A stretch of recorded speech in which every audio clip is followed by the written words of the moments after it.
Thank you for joining us. We're big fans of Job Adder. We've got lots and lots of members who use it and really value it as a platform. And Ryan, looking forward to this. Over to you. Awesome. All right. Well, thank you all very much. Can you all hear me okay? Thumbs up. Good. Okay, I'm going to share my screen. As you learn a bit more, my background's in education in the kind of university setting. So this might take a bit of a structure, kind of like a university kind of component as we feel through it. But I'm excited to be here today. We're going to talk a lot about, not just Job Adder and how we do learning at Job Adder, but more broadly, how we learn as a whole, kind of the way our brain works and things like that. So hopefully you'll find it very interesting and very useful. One second.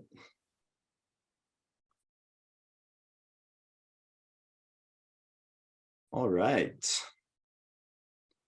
Okay, you should all be seeing my screen. Okay, so again, hello and welcome. Today we'll be talking about a wide variety of topics related to learning. We'll begin by talking about how we learn and why many learning programs don't achieve their desired outcomes. Then we're going to dive into a little bit about how we do learning at Job Adder.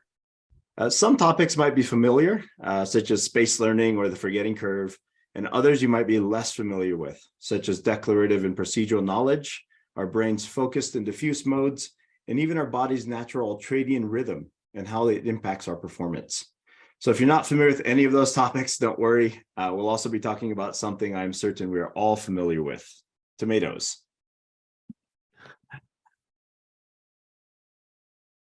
All right, my name is Ryan Shiba, and I'm the Director of Community and Learning at Job Adder. Just a quick bit of background on me. As you can tell by my accent, I'm originally from Hawaii, but I currently live in Colorado. I have a Master of Art degree in education, and I've been a learning professional for about 17 years now. Prior to coming to Job Adder, I worked in universities. I've taught at graduate courses related to online learning and learning and development technologies. I've been leading Job Adder's learning team and strategy for over 8 years. But what I'm not is a neuroscientist. So as we discuss the brain today and how we learn, much of it will be in a simplified format, which quite frankly is how I understand it. But it also enables us to focus on application of the concepts. Most of you know Job Adder. Brief introduction: recruitment CRM and ATS. We make it simple to connect front and middle office platform to your choice of back office, finance, and HRIS tools. We have about 25,000 users around the world, current customer satisfaction score of 99%. We are headquartered in Sydney, Australia, but we have local customer-facing teams in the UK, the USA, Canada, and New Zealand. We're widely known for our award-winning support, flexible contracts, marketplace, and product innovation. However, in addition to what you see on the slide, Job Adder is also noted for our intuitive user experience and our in-app learning that activates new users in minutes and not days or weeks. But before we dive into today's session, I want to share a tip for taking notes that I borrow from one of the world's top brain coaches, Jim Quick. So if you have a sheet of paper, draw a line down the center of the page. And on the left side of the line, this is where I want you to take notes. On the right side, you'll be making notes. Taking notes is fast and in general uses the original language it was delivered in, often resulting in information that can be easily forgotten. However, in contrast, making notes can take a bit more time. It involves using your own language, but it can also drive greater retention. So on the right side, I want you to make notes that relate to how you're going to use the information, what questions you might have, or how you might teach that content or information to a colleague. One more quick ask before we get started. We'll talk more about the Pomodoro technique later during this presentation.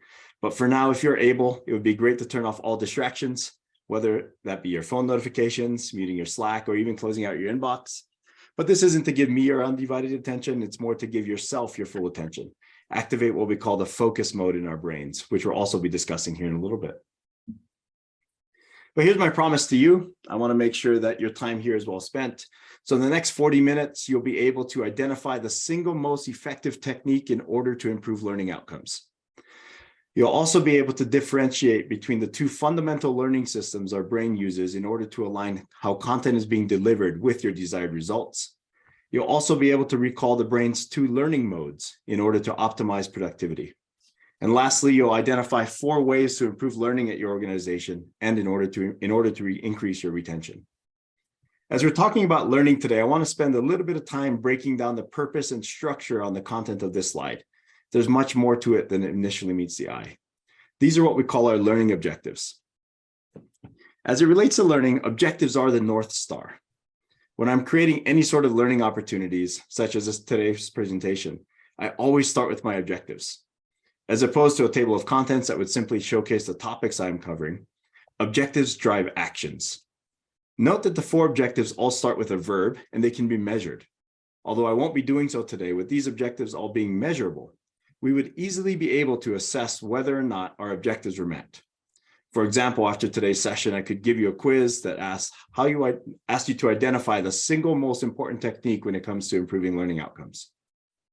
That task would be measurable, and based on your response, we would be able to determine whether or not you could do it. When writing learning objectives, one of the most common mistakes I see is the use of the word understand. I come across objectives all the time that state, by the end of X, Y, and Z, you'll be able to understand A, B, and C. However, understanding can't be measured. At what point does someone understand something? They can explain something, they can compare and contrast, or they can even create.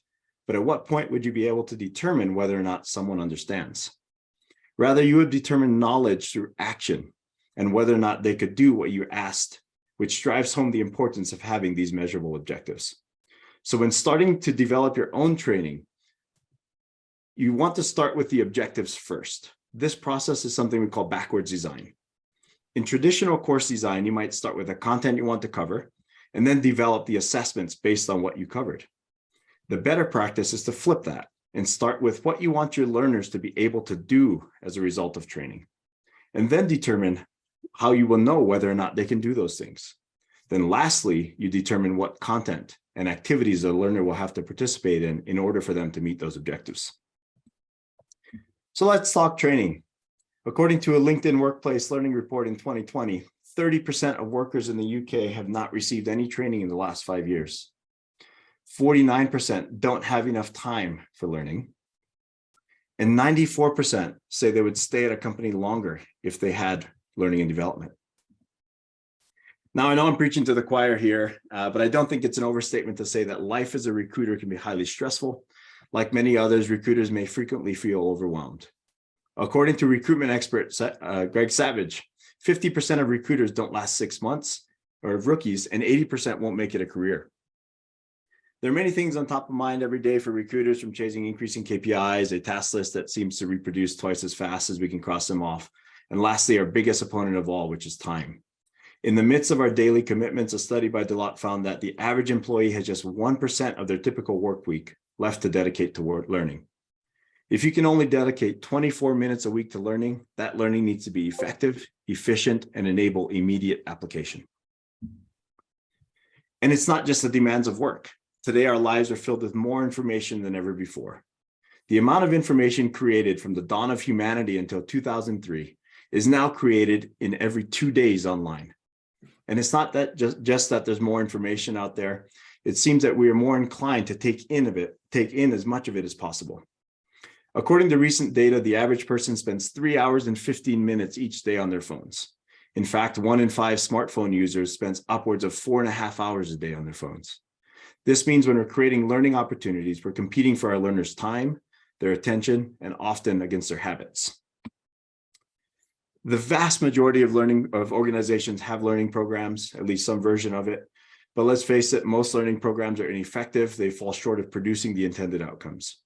Before we jump into how JobAdder does learning, let's dive into a few reasons why most programs fail to achieve the results and how we might be able to improve. So many learning programs are akin to cramming for a test. Whether it's sitting through long webinars or off-site face-to-face trainings, they tend to deliver sessions arranged around what is being taught, rather than focusing on what is being learned and retained.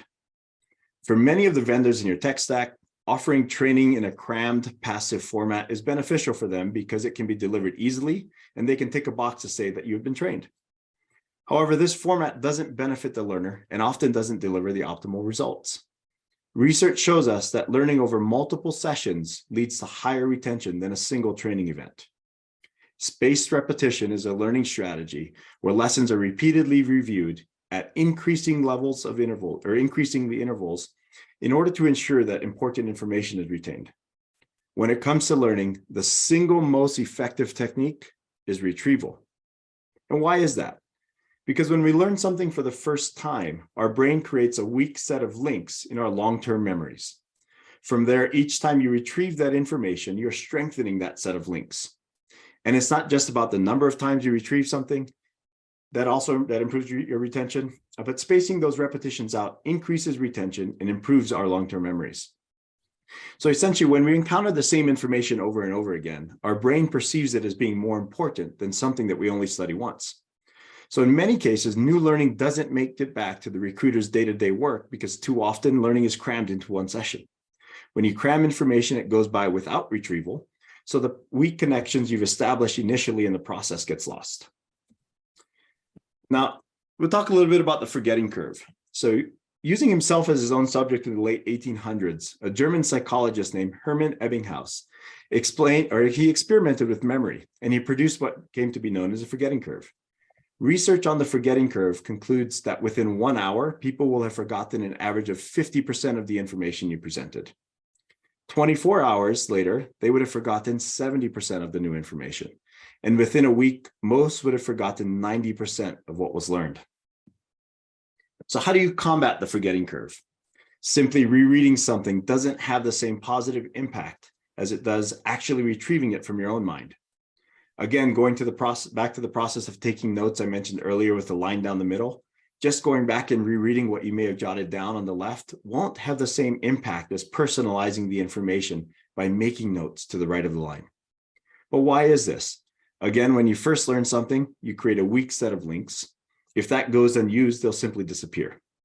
However, practicing retrieval strengthens those connections and increases your retention. So while ideal intervals will vary from learner to learner, person to person, the general idea would be that information that can be more easily recalled by learners can be repeated at wider intervals, while more difficult or less familiar information should be retrieved at shorter intervals. One good habit to form for adding time for retrieval in our busy lives is to practice right before bed, as suggested by American professor Dr. Barbara Oakley. Spend a few minutes just before bed recalling key information and ideas that you're trying to understand, and that signals to the brain that that information is important and it's an area of focus. Then while you sleep, hundreds of times over the night, your brain will go over these important new connections. And remember, if those connections go unused, they'll simply fade away. Now, another reason why many learning programs are not as effective as intended is because they don't align how the content is delivered to the desired outcomes. There are two fundamental learning systems that our brain uses, the declarative and the procedural. These two fundamental learning systems rely on different neural pathways. Both are necessary for learning, and in reality, most learning is neither fully declarative or procedural, but in combination of the two is often required to achieve best results. The declarative learning system runs through the hippocampus and is focused on information that you can explain, such as a history of bicycles. Procedural learning runs through a different part of the brain called the basal ganglia and is activated when learning practical hands-on skills, such as riding a bike. Another way to think about these systems is in reference to the photo on this slide. This is Regina, JobAdder's head of partnerships, or head of product for partnerships and integrations. She's an avid mountain biker, as you can see. Her incredible ability to ride a bike on mountainous terrain relies on her procedural knowledge, and that grows with practice. Each ride she takes, it strengthens her neural pathways related to this action. However, if you were to ask her how she got into mountain biking, she would be using declarative knowledge to explain her story. As mentioned, both types are necessary for learning. However, problems occur when procedural knowledge, such as being able to create a job order in your ATS, is delivered in a declarative format, such as a lecture or a webinar. So think of how you use your ATS. If you can complete a task, in most cases, it doesn't matter if you can explain why. So I'm not saying all webinars are bad and nothing can be learned from them, because in fact, we're in one right now and that would be hypocritical. But if your goal is to get your team to improve their skills and behaviors that directly impact their performance, they should be developing those skills through practice. And why is practice so important to memory? Memories are not simply photographs that we store in our brains, but rather our memory systems work more like taking that photo, tearing it into little pieces, and then trying to reassemble those pieces when we're actively trying to recall that information. The more times we practice putting those little pieces together, the more efficient we become. Now, completely separate from our declarative and procedural learning systems, our brains have two fundamental learning modes, focus and diffuse. Focused thinking is highly attentive and relies on our concentration abilities in the prefrontal cortex, which is part of our brain right behind our forehead. while diffuse thinking is more of a high-level view. Focused thinking relies on using existing neural pathways and helps us to solve familiar problems. So imagine focused thinking as a camera used by the photographer to capture a surfer from the water, such as the photo on the left. The intent is very purposeful and focused, indicating that the photographer used previous experience to position themselves in the right place to capture this moment. Now, in contrast, diffuse thinking allows us to connect new and unfamiliar concepts to existing ones. In this example, it would be more akin to a drone camera, capturing the water from above. Diffuse thinking enables you to see more of the area around you, albeit with less focus on anything in particular. It relies on previously created neural pathways, it relies less on those previously created neural pathways, and it allows your mind to wander, right, and create surprising connections. These two modes cannot be activated simultaneously, but rather our brains toggle between them throughout the day. So the key takeaway here is that while focused thinking is often required at work to solve familiar problems, our greatest creativity happens when we're thinking diffusely. That's why going for a walk, taking a break, or even sleeping on it often leads to those new solutions.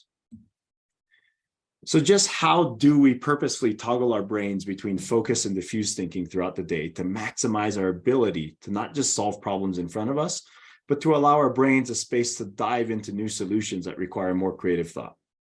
Remember at the beginning, I promised we'd be talking about tomatoes. It's time I delivered on that promise via the Pomodoro technique.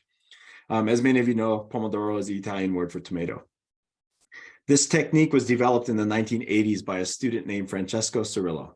As a student, he had difficulty focusing on his study time. So he challenged himself to see if he could just focus fully for 10 minutes. To help with this challenge, he found a tomato-shaped kitchen timer. He set it, and he was able to focus until the time expired. So from that initial encounter, he informed a method for staying focused. In recruitment, distractions are no doubt part of the job.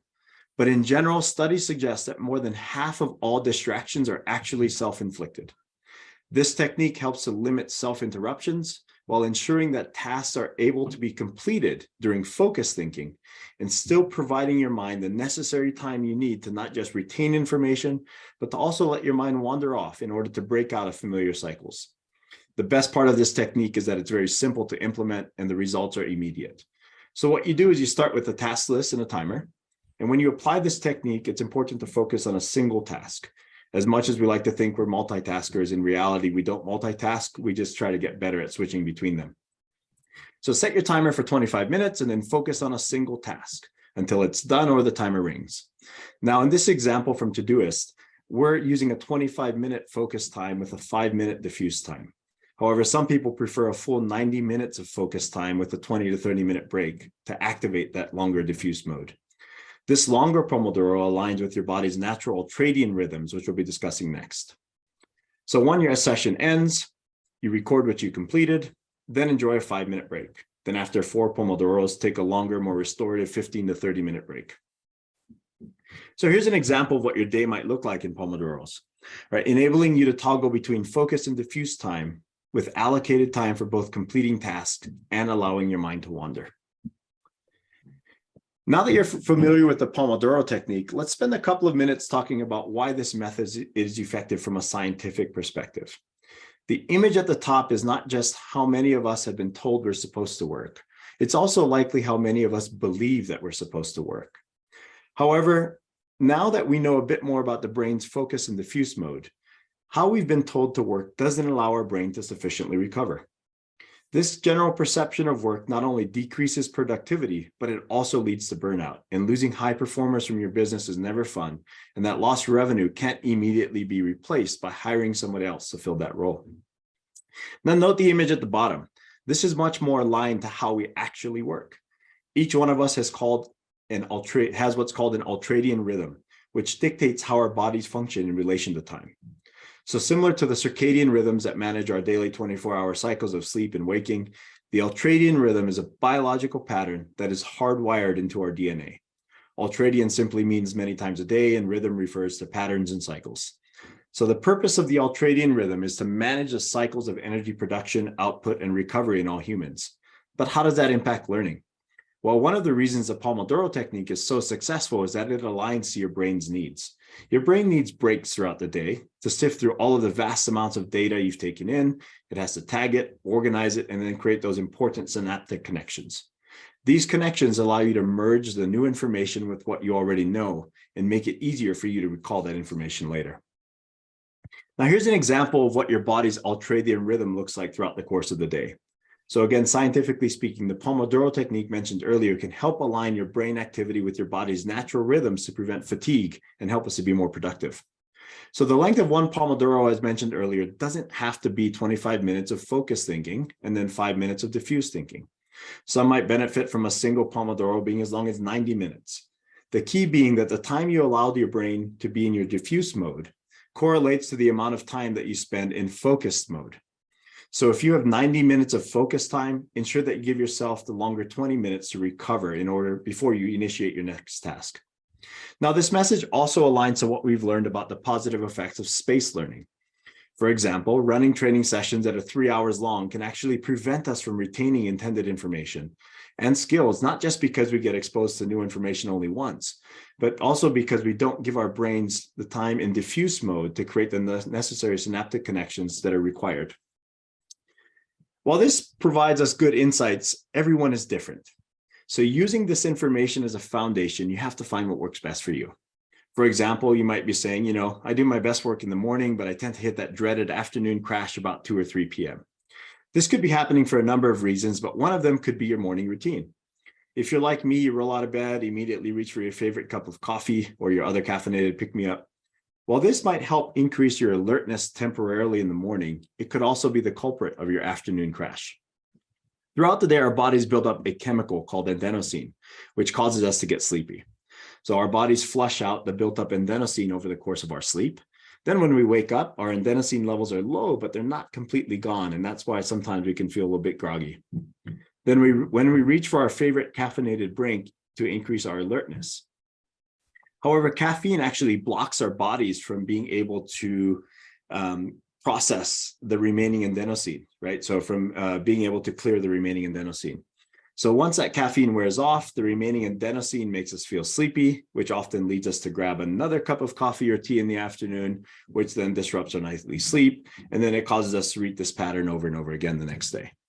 So according to Dr. Andrew Huberman, a neuroscience professor at Stanford University, instead of reaching for the caffeine first thing in the morning, it's recommended you wait about 1.5 to 2 hours after waking before taking that first sip. But if you're thinking there's no way that you can get on the morning without caffeine, try spending 15 minutes outside as soon as you wake up. This time outside signals to your brain that it's time to be awake and recalibrates your biological clock.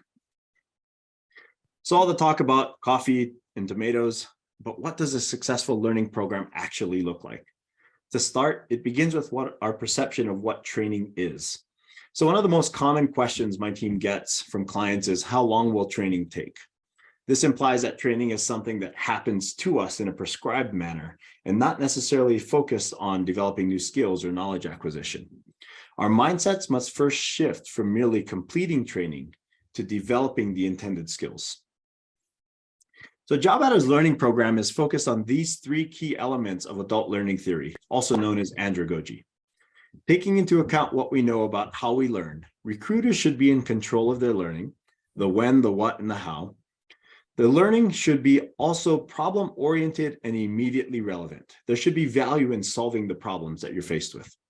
Now, furthermore, session design and length should align to what we know about our body's natural rhythm and how it relates to optimizing productivity with opportunities to toggle between focus and diffuse mode.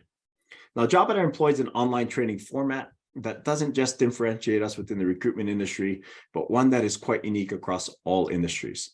Our online courses are designed to be completed at the user's discretion in 20 to 30 minutes, and it allows for natural breaks for the learner to maximize and ensure retention. Our courses are also self-directed, meaning that the learner can revisit the content where and when they need to in order to reinforce their learning in spaced intervals that allow the learner to practice retrieval. Ultimately, by putting the user in control, learning is immediately relevant to their needs and doesn't add unnecessarily stress to their cognitive loads. So our learning is built directly into our platform. not a traditional learning management system or a series of webinars. This enables you to learn the necessary skills and behaviors that can make you a more efficient and effective recruiter without ever leaving our platform. So let's take a quick look at what this looks like in practice by jumping into a JobAdder account. So this is a JobAdder home dashboard. Sorry, I'm looking off to my screen here. I'm just popping onto my other screen. This is our home dashboard. This is where all the jobs are. It's kind of, you see the workflow as you go through. Now, what happens in this case is we have a training button down here that's built in. If I were to click on training, it pulls open a list of our courses. Now note here we have the getting started course, yet all of these other courses are grayed out.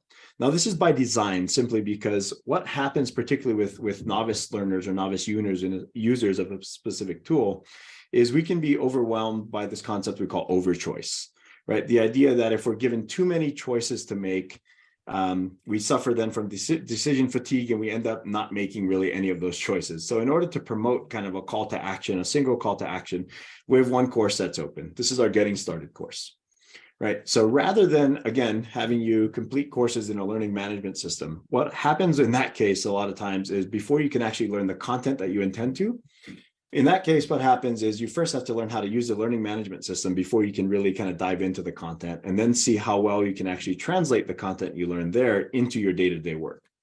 So what we do here is we actually build our learning directly into our product. For example, I can click on this and say, hey, do I have any records to load into JobAdder, right? And it talks about how you can import new candidate data, company data, and so forth. In this case, now we're giving the user choice, because as a user, I might not have any data to load, so there's no reason for me to learn that information at this time. So I can simply click, no, I don't have any need to import data. Note that this item crosses off, so the user can track as they complete through things. Now we also embed product videos. So in this case, we can talk a little bit about why users love JobAdder. Right, so we have our opportunity pipeline. Quick 3-minute video takes you through how to do business development and utilize JobAdder from that perspective. Then I can return to the overview, select another video, or go back to the course. Now, as I continue through, note that I have all of these options. Now, the goal here is to get people using the system, as I mentioned, within a few minutes. So in this case, someone can literally log into JobAdder, pop open the train menu, and actually start using the system. Now, because we haven't separated learning from doing like many others do, what you're actually doing in this process is you're actually working at the same time that you're learning. And this helps you to build that practice skill. Now, in addition to our training courses, once you complete specific courses, you'll actually be awarded certifications. So you get certifications you can share on LinkedIn, badges you can add to your email certificate, and so forth. Now, JobAdder is really focused on the jobs to be done for recruiters. So we don't necessarily just have these arbitrary training courses that relate to how to use the system. But in this case, we actually have certificates that relate to how recruiters work. For example, in this one here, we have a recruitment CRM certificate. So going through this one will enable you to help learn about how JobAdder functions as your recruitment CRM. We also have a certificate for recruitment marketing, how to use JobAdder's applicant tracking features, as well as our placement management, and lastly, our recruitment operations and reporting. We also have specific playbooks, for example, like temp. If you do temp recruitment, we have playbooks on how to utilize the temp functionality within JobAdder. So this is great for people who don't necessarily know how the system works or how the system should function or what the system is capable of doing. But in reality, as much as we like to be proactive as much as possible with all of our learning, that doesn't always happen. So in addition to our training menu, we also have something called our help menu. And at this point is I can click on help, and I can enter a keyword search for anything that it is that I want to do at this time. So let's say I want to create a job. By entering that in, I'm returned results, and I get actually guided walkthroughs on exactly what I have to do at this point in the system. Now, as I'm going through this process, it's going to tell me what I need to fill out, complete, all this other kind of stuff, particularly around compliance. Now, note here at the end, I can use the just training functionality. However, I could actually create the job order, right? So I'm actually learning as I'm doing, because again, we don't have a whole lot of time to upskill new recruiters or people that are new to our business. So it's really important that they have the ability to kind of be autonomous as they're going about using the system, but being able to use it with confidence. So in this case, I'm going to click cancel. Now, one of my things I want to stress here is that our system is not static in the sense that every single time I need to create a job, it's going to take me through that single process. Now, let's say I was here on Christine's contact record. If I click on help, and I click on create a job, or type in create a job, what happens here is the system knows that I'm on a different page. The system knows that I'm here on Christine's contact record. So rather than taking me through a generic process of creating a job order, it understands that if I'm on Christine's record and I need help creating a job, I want to create a job for Christine, or a job that Christine has. So it takes me through this process quite differently, so it adapts to how you use the system. So if I click on actions, new job, same window pops open. Now keep in mind here that it has pre-populated the company and contact records. So what this does is it helps us maintain that data accuracy and data integrity, because it automatically fills those fields for us. So the system itself is smart enough to adapt to where you are in the system, how users are using the system, in order to make it as efficient for them as possible. Again, it's not about us showing you how JobAdder works. It's more about ensuring that recruiters can efficiently go through their days. For another example of this might be with emailing candidates, right? So if I come into here and I say, oh, I need to email this candidate,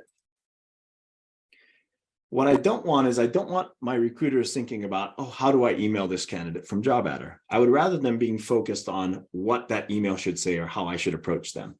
So in reality, what we're trying to do is kind of remove that layer of thought, or remove any layer of the how-to, in order to allow people to focus solely on what they should be doing, what matters to them most. So in this case, it would take me through the process of looking for my candidate there. All right, so I'm going to jump back into this presentation real quick. And one thing that JobAdder's training combats is the forgetting curve, right? Because it provides that seamless experience between learning and using the system. So I also want to highlight another common problem with most training that comes from software providers.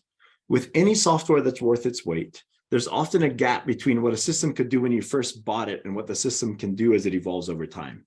For example, if you bought a system 2, 3, 5 years ago, its capabilities are likely, or hopefully, very different than what it was when you initially bought it.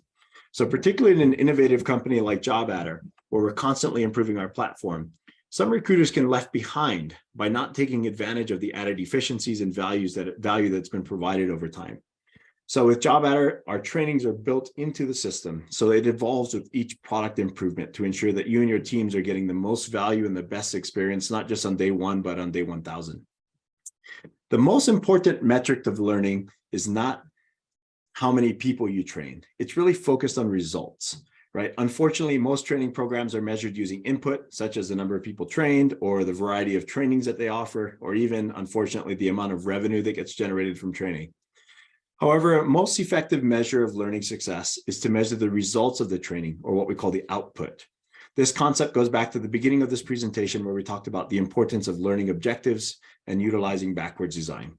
So with our innovative approach to learning at JobAdder, we've seen a 26% reduction in the number of support tickets. So yes, of course, that's good for our business, but imagine the impact that has on recruiters when they spend less time talking to our people and more time talking to clients and candidates. Now, this quote from Ben is really important to me, and it's something I really take great pride in.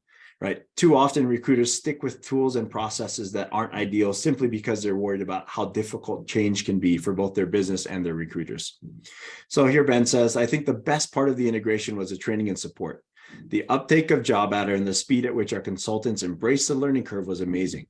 Within days, it was like they were using a system they had been using for a long time, and the old one was long forgotten. Another quote from Senga. She says, the training was very good. We were all using the system and we were up to speed very quickly. Even our new users, when they came on board, we gave them a bit of an overview, and then they do the tutorials, and it's like, okay, that makes sense. Right? So before we wrap up, I want to revisit the main takeaways from today's session. Spaced out learning. Let's space out your learning and let your learners move at their own pace. You'll remember things longer if you take breaks in the learning process. You need to practice retrieval. Right? This is the single most effective way to enhance learning. Practicing in the flow of the work, practice your retrieval in the flow of work for optimal efficiency. Now, align delivery to the desired outcomes. Don't deliver training suited for the declarative learning system if your intended or desired results are procedural. And then lastly, you want to enable focus and diffuse modes of thinking. Utilize a Pomodoro technique to optimize your productivity. Now back to our objectives. At the beginning of the session, I stated you'd be able to do these things in return for your time and attention today. So I want to revisit these as a form of initial retrieval to help with that retention. Again, the single most effective way to learn is retrieval. This is more than just rereading your notes and other information. Retrieval involves spending time reviewing the information from your own mind and strengthening those existing and forming new connections. Our fundamental learning systems are the declarative and procedural. Remember, declarative knowledge is the ability to explain something, such as the history of bicycles, whereas procedural knowledge relates to hands-on skills, such as riding a bike. Again, both are necessary for learning and often they're used in conjunction with one another. However, the important takeaway here is how you learn something should be aligned to how that information will be used. And then again, separate from our declarative and procedural learning systems, the brain's two learning modes are focus and diffuse. Provide yourself with specific focus time to complete tasks and dedicate time to recovery and retention in diffuse mode. As we discussed, you can utilize a Pomodoro technique to help in this area. Lastly, I stated you would be able to identify 4 ways to improve learning at your organization in order to increase retention. These 4 ways were mentioned on the previous slide, and we're spacing out learning, practicing retrieval, aligning how you consume information to how it will be used, and enable time for your brain to toggle between focus and diffuse modes. Now, again, remember at the beginning of the session, I asked you to draw a line down the center of the page and take notes on the left. In effort to improve your retention from today's session, at some point before the end of the day, revisit the notes you have taken and proceed to make notes on the right. I want you to make notes that relate to how you're going to use the information, not only how you're going to use the information, but also how it might relate to what you already know, or what questions you might have about the note that you took, or how you might teach that information. Revisit the information before the end of the day, then again, perhaps at the end of the week, and then once again next week to make sure you retain the information that matters most. Now, lastly, at JobAdder, adding joy to the job of recruitment is much more than a tagline. New neurons are being created in the hippocampus every single day. However, they will only survive and grow if they are fed by learning new information. When new neurons are thriving, it genuinely helps you feel better and more cheerful, and it actually boosts your spirits. So in a very literal sense, JobAdder truly does add joy to the job of recruitment. Thanks again for your time today. Thanks, Ryan. Can we come out of that? Can I ask a question? Anyone else might have a question about the principles of learning. The 70-20-10 theory, is that relevant or is that out of date? Yeah, no, I think that's that can be very relevant. Now, I'm not really one for very prescribed types of techniques, right? Because I think it's building into kind of what your needs are. So I think I'm really focused on identifying the objectives. What does someone need to learn and what impact is that going to have on their day-to-day work? And really driving by that action, we can then break it down. So I wouldn't say it's dated, right, from that perspective, but I would say, we want to kind of shy away from, prescriptive type things of that nature, right? In the sense like, okay, we have to spend this much time doing this and this much time doing this, as compared to really focusing on tasks at hand and being able to handle those. Okay. One more for me, then I'll ask anyone else. What's the ideal length of online learning then? So for example, in JobAdder's online training courses, we set those to kind of be between 20 and 30 minutes, right? Because we want those to be kind of chunked out. And then by having each course that way, we build in those natural breaks, right? So, but I think again, the main focus for the whole system and kind of the main concept behind this is that we learn by doing, and we learn when we need something. So I mentioned a little bit earlier, the idea of andragogy, right? Which is the adult learning theory. Andragogy literally means to lead man, right? The converse that many of you guys might be familiar with is actually called pedagogy, right? Pedagogy means to lead a child, and you might hear that more kind of in classrooms and stuff for children. Pedagogy or how children learn is really much more content oriented, right? The focus is on content, whereas adults really learn best when the focus is on solving a particular problem. So when we have a specific need or a specific problem that we want to solve, then that kind of shifts into the idea that solving that problem has an immediate relevance to us, right? So when I think about training, when I think about learning, it's not necessarily just adding content to them. It's about what are they going to be able to do with that content? What can I actually apply to that? And that's really kind of where a lot of our help menu comes in, because at any point, if somebody has questions, they can go in and access that information. That means they have a problem and we solve that problem immediately so they can drive forward. So I think it's really important to think about that type of concept, as we go forward, and not necessarily the ideal length, being able to chunk things out. It's about giving the necessary breaks and giving the necessary practice for them to be able to retrieve it. It's not so much, again, about how long it takes for training. When I think about that kind of stuff, it's more about how long we need them to be able to remember it, or how long though they have to be able to do it for. Okay. And your top three, your top tips for creating a learning culture in a business are what? Learning culture in a business, I think, is number one. It's making it helpful, right? Tying it directly to practice, tying it directly to their role and performance. I would also say it has to be enjoyable, and it has to be rewards kind of tied to it, right? So rewarding the learning and rewarding the performance as a result of that. And I would also say that you create a learning culture by kind of spacing out the learning. So it's not just one person, it's not just a training team and things of that nature. What I would do is build in opportunities for people throughout the business to kind of take the lead role and share their knowledge with information. Knowledge sharing is extremely important. Right? How do we go about communicating this knowledge throughout the business? There's undoubtedly top performers, right? What are they doing day in and day out that actually helps to improve that? And how can that information be mostly shared? Ryan, thank you so much for that. Absolutely love it. And please do reach out to Ryan if you want to find out a little bit more. Have a great rest of the week. Thank you all. Have a good one.